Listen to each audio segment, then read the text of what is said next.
මේ වීඩියෝ එකෙන් අද අපි ඔයාලට අරගෙන ආවේ ලීක්ස් වලින් හදපු රසම මැල්ලුම. ඉතින් ඒ වගේම තාමත් ඔයාලා අපේ YouTube channel එක subscribe කරලා නැත්නම් දැන්වම පල්ලෙහා තියෙන subscribe button එක ඔබලා ඊට එහා පැත්තේ තියෙන bell icon එක ඔබන්නත් අමතක කරන්න එපා. මේ ලීක්ස් මැල්ලුම හදන්න අද අපි අරගෙන තියෙනවා ලීක්ස් ග්‍රෑම් 250යි, ගාගත් පොල්, රම්පේ කරපිංචා, ලූණු, වියලි මිරිස් කරල් කීපයක්. මුලින්ම ලීක්ස් කොළ ටික මේ විදිහට සිහින්ව කපා ගන්න. ඊළඟට එයට ගාගත් පොල් එකතු කරන්න.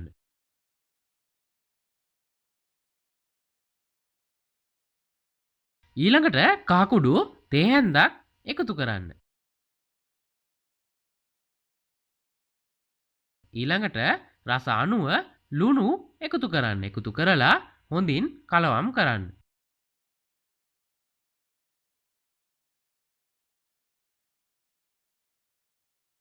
ඊට පස්සේ භාජනයක් ලිපේ තියලා එයට පොල් තෙල් මේස හැඳි දෙකක් විතර එකතු කරන්න.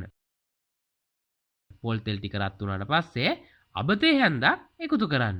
ඊළඟට වියලි මිරිස් කරල් සාමාන්‍ය ප්‍රමාණයේ කෑලි වලට කපලා එකතු කරන්න.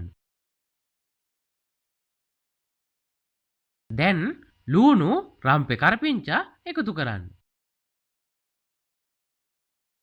එකතු කරලා අපි හදාගත්ත ලීක්ස් කොළ මිශ්‍රණය එකතු කරන්න. එකතු කරලා හොඳින් කලවම් කරලා පියනකින් වහලා මිනිත්තු 5ක් පමණ තියන්න.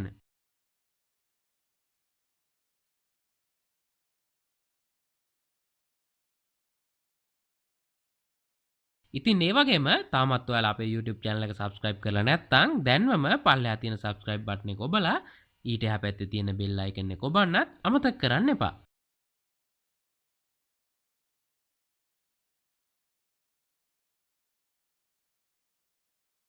ඔන්න දැන් අපේ ලීක්ස් මැල්ලුම හදලා ඉවරයි. ඔයාලත් ලීක්ස් වලින් මැල්ලුමක් හදලාම බලන්නකො කොහොමද රස කියලා. ඉතින් ඒ වගේම වීඩියෝ එක පිළිබඳව ඔයාලගේ අදහස් පහලින් කමෙන්ට් එකක් දාන්න. වීඩියෝ එක හොඳයි කියලා හිතෙනවා නම් යාළුවන්ට බලන්න ෂෙයා කරන්නත් අමතක කරන්න එපා.